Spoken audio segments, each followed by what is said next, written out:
আসসালামু আলাইকুম। আয়রা কিচেনে আপনাদের সবাইকে স্বাগতম। আজকে আমরা তৈরি করব ডিম দিয়ে পুডিং। আমরা প্রথমে পুডিং তৈরির জন্য নিয়ে নিলাম 1 কেজি দুধ। 1 কেজি দুধ চুলায় বসিয়ে দিলাম। তারপর দুধগুলোকে ভালোভাবে ফুটিয়ে 1 কেজি থেকে আধা কেজি করতে হবে। দুধগুলো কিন্তু অবশ্যই আধা কেজি করবেন। তারপর দুধগুলোর মধ্যে পরিমাণ মতো চিনি দিয়ে দেব। চিনি আপনাদের নিজেদের স্বাদ মতো দিতে পারেন। চিনিগুলো দেওয়ার পরে ভালোভাবে নেড়েচেড়ে নিতে হবে যাতে দানাযুক্ত না থাকে, তাহলে পুডিংটি ভালোভাবে হবে না। দেখুন দুধগুলো কি সুন্দর জাল হচ্ছে এবং এগুলোকে আমি কমিয়ে নিয়েছি। তারপর একটা বাটিতে আমি একটু চিনি এবং পানি দিয়ে দেব যাতে বাটিটা পুড়ে না যায়। ক্যারামেলটা বেশি কালো করলে পুডিংটা খেতে তিতা লাগবে। ক্যারামেলটাকে আপনারা অবশ্যই চুলার আঁচ মিডিয়ামে রেখে বানাতে হবে। দেখুন ক্যারামেলটার কালারটা কি সুন্দর এসেছে। আগুনটা অবশ্যই কম রাখবেন। তারপর ক্যারামেলটা নিচে নামিয়ে ঠান্ডা করতে হবে। ক্যারামেলটা ঠান্ডা করার পর আপনাদেরকে দেখতে হবে এটা শক্ত হয়েছে কিনা। তারপর আমরা দুটো ডিম নিয়ে নিলাম। ডিমগুলো ফাটিয়ে নিলাম এবং ডিমগুলোকে ভালোভাবে মিক্স করতে হবে যাতে দুধের সাথে ভালোভাবে মিশ্রণটা হয়। তারপর আমি এখানে দিয়ে দেব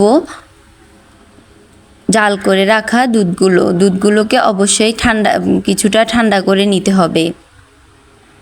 দেখুন দুধ আর ডিমের মিশ্রণটা কি সুন্দর কালার এসেছে এবং কি ঘন হয়েছে। আপনারা অবশ্যই ঘন রাখার চেষ্টা করবেন যাতে পুডিংটা খেতে এবং দেখতে সুন্দর হয়। তারপর আমি ক্যারামেলের মধ্যে দিয়ে দিলাম দুধ আর ডিমের মিশ্রণটা।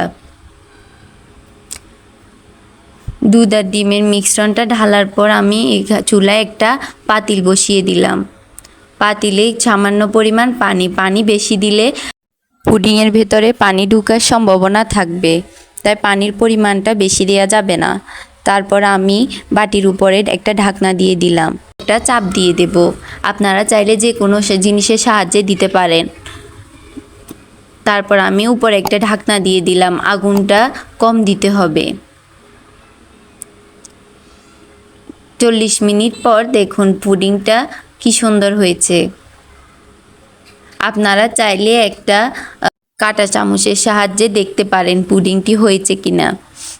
আমি এমনিতেই নামিয়ে নিলাম কারণ পুডিংটা দেখতে বোঝা যাচ্ছে যে এটা হয়ে গেছে। তারপর এটা নামানোর পর কিছুক্ষণ ঠান্ডা করে তারপর এটার সাইডটা কেটে একটা ফ্রিজে ঢেলে নিলাম। পুডিংটি ঘরে থাকা 3টি উপকরণ দিয়ে তৈরি করে নিতে পারবেন। মাশাআল্লাহ দেখুন পুডিংটি দেখতে কি সুন্দর হয়েছে। পুডিংটি দেখতে যতটা সুন্দর হয়েছে খেতে তার থেকে বেশি ভালো লেগেছে। এরপর আমি পুডিংটিকে একটা ছুরির সাহায্যে কেটে নেব।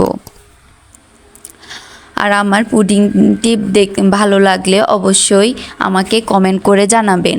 আর আয়রা কিচেনের সাথে থাকবেন যাতে নতুন নতুন সুন্দর সুন্দর ভিডিও দিতে পারি আপনাদের সবাইকে।